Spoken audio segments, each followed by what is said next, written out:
전도서 6장. 내가 해 아래에서 또 악한 것을 보았는데 그것은 사람들 가운데서 흔히 볼 수 있는 일이다.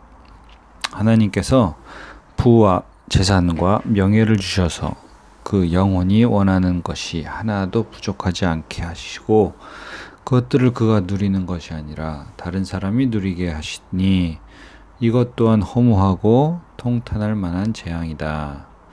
사람이 100명의 자녀를 두고 장수할 수 있지만 그가 아무리 오래 살아도 그 영혼이 평안함을 누리지 못하고 제대로 붙이지 못한다면 차라리 사사나가 그보다 더 낫다.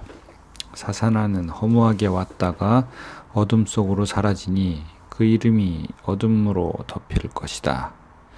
비록 사사나가 해를 보지도 못하고 아무것도 아는 게 없다 해도 그 사람보다는 더 평안히 안식하지 않는가.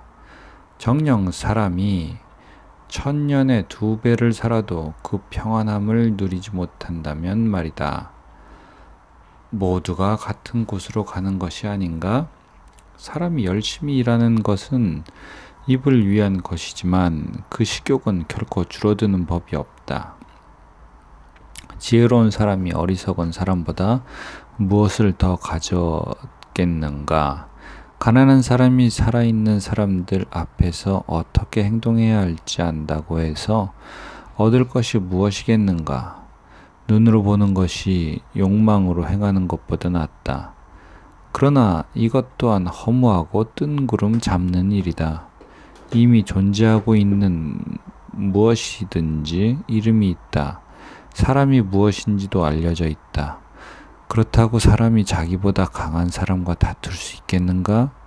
말이 많으면 많을수록 허무함은 더해만 간다. 그러니 많은 말이 사람에게 무슨 유익이 있겠는가? 그림자처럼 지나가는 허무한 날들 동안에 인생 가운데 사람에게 선한 것이 무엇인지 누가 알겠는가? 죽은 다음에 해 아래 무슨 일이 있을지 누가 말해주겠는가? 전도서 7장. 지혜. 좋은 이름이 좋은 향수보다 낫고 죽는 날이 태어나는 날보다 낫다. 초상집에 가는 것이 잔치집에 가는 것보다 낫다. 모든 사람은 죽게 돼 있으니 말이다.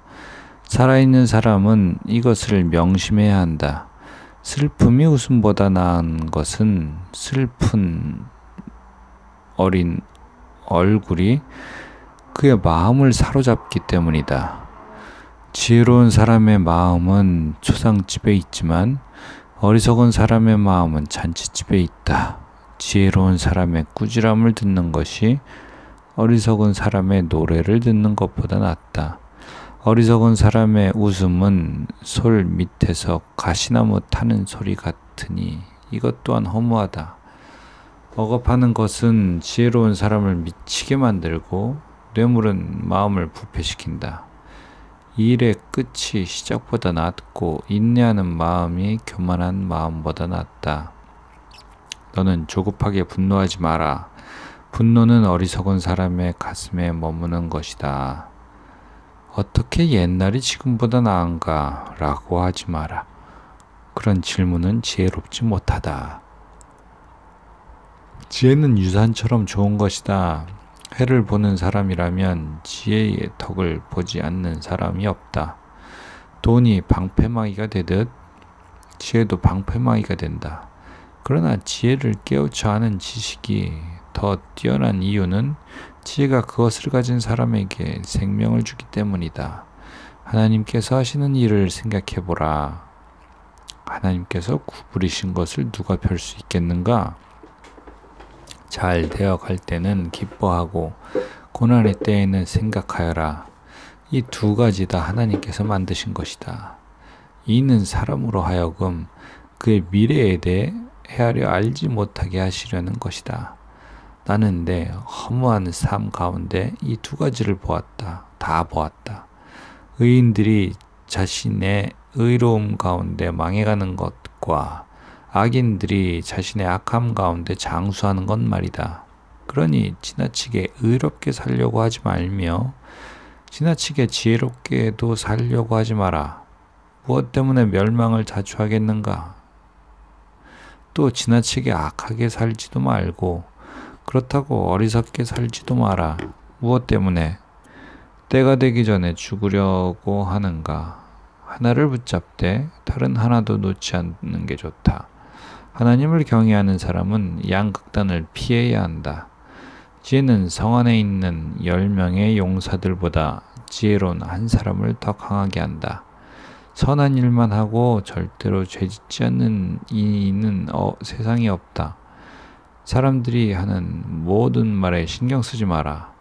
그렇지 않으면 내 종이 너를 저주하는 말도 들릴지 모른다. 너 자신도 여러 번 남을 저주했던 것을 내 마음이 알 것이다. 이 모든 것을 내가 지혜로 시험해 보고는 내가 지혜로워지기로 결심했다고 했으나 그것은 내 능력 밖이었다. 지혜라는 것이 그토록 멀고 길이를 알 수 없이 심오하니 누가 그것을 알겠는가? 그리하여 내가 마음을 바쳐 지혜와 사물의 이치를 알아내려고 살펴보고 연구해 악한 것이 얼마나 어리석은지 얼마나 바보스럽고 미련한지 알아보려고 했다. 그러고 나서 내가 깨달은 것은 마음이 덫과 그물 같고 손이 사슬 같은 여자는 죽음보다 더 지독하다는 것이다. 하나님을 기쁘시게 하는 사람은 그런 여자에게서 피할 수 있다. 그러나 죄인은 사로잡힐 것이다. 전도자가 말한다. 보라, 이것이 내가 깨달은 것이다. 내가 모든 이치를 알아내기 위해서 하나씩 살펴보았지만 도무지 알 수가 없다. 내 영혼이 계속 찾아보았지만 남자 가운데는 1000명 가운데 1명 그것을 알아낼 수 있을까? 여자 가운데는 1명도 없었다. 내가 깨우친 것은 오직 이것이다. 하나님께서는 사람을 바르게 만드셨지만 사람들은 온갖 짓을 다 했다는 것이다. 전도서 8장. 누가 지혜로운 사람 같겠는가? 누가 사물의 이치를 알겠는가? 지혜는 사람의 얼굴을 빛나게 하고 굳은 표정을 바꾸어 준다. 왕에게 순종하라. 내가 충고하는데 왕의 명령을 지키고 하나님 앞에서 서원한 것을 지켜라. 왕 앞에서 서둘러 물러나오지 말고 그가 싫어할 일에 동조하지 마라.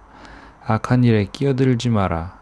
왕은 무엇이든 자기 좋을 대로 하기 때문이다. 왕의 말은 막강하니 누가 그에게 당신이 무엇을 하십니까? 하고 말하겠는가? 왕의 명령을 지키는 사람은 누구든 해를 받지 않을 것이다. 지혜로운 사람의 마음은 언제 어떻게 행동할지 분별한다. 모든 일에 시기와 방법이 있으니 사람의 불행이 그에게 크다. 미래를 아는 사람은 없다. 무슨 일이 일어날지 누가 말해줄 수 있겠는가? 바람을 다스려 바람을 막아서게 할 사람이 없듯이 죽음의 날에 힘을 쓸 수 있는 사람도 없다. 전쟁을 모면할 길도 없고 악조차도 악에 내던져진 사람들을 건져내지 못한다. 내가 이 모든 것을 보았고 해 아래서 일어난 모든 일에 내 마음을 바쳐보았다. 사람이 사람을 다스리다가 해를 입는 때도 있다. 나는 악한 사람들이 무덤에 묻히는 것을 보았는데 그들이 성소로부터 왔다가 갔으나 그들은 그처럼 행했던 도성에서 잊혀졌다. 이것 또한 얼마나 허무한가. 악한 일에 대해 판결이 빠르게 집행되지 않으면 사람들은 악한 짓을 저지른 마음으로 가득 차게 된다. 죄인은 악을 100번 저지르고도 오래 살기도 한다. 그러나 하나님을 경외하는 사람들, 하나님 앞에 두려워할 줄 아는 사람들은 잘 될 것이라는 것을 내가 분명히 안다. 그러나 악인들은 하나님을 경외하지 않기 때문에 잘 되지 않을 것이고 오래 살지도 못할 것이며 그림자처럼 살다가 갈 것이다. 세상에서 일어나는 허무한 일이 또 있으니 악인이 받아야 할 것을 의인들이 받고 의인들이 받아야 할 것을 악인들이 받는 것이다. 이것 또한 내가 보기에 허무한 일이다. 그러므로 나는 인생을 즐거워하라고 권한다. 사람이 먹고 마시고 즐거워하는 것보다 해 아래서 더 좋은 것이 없기 때문이다. 하나님께서 해 아래서 사람에게 주신 생애의 날들 동안 그가 수고하는 가운데 이것을 항상 함께 있을 것이다. 나는 마음을 바쳐 지혜를 알고 세상에서 일어난 일을 보려고 했다. 밤낮 잠을 못 이루는 때도 있었다. 그때 나는 하나님께서 하시는 모든 일, 곧 해 아래서 일어나는 일들을 사람이 알 수 없다는 것을 알았다. 아무리 했어도 사람은 알 수 없다. 지혜로운 사람이 자기는 안다고 주장해도 실은 그도 그것을 알 능력이 없는 것이다.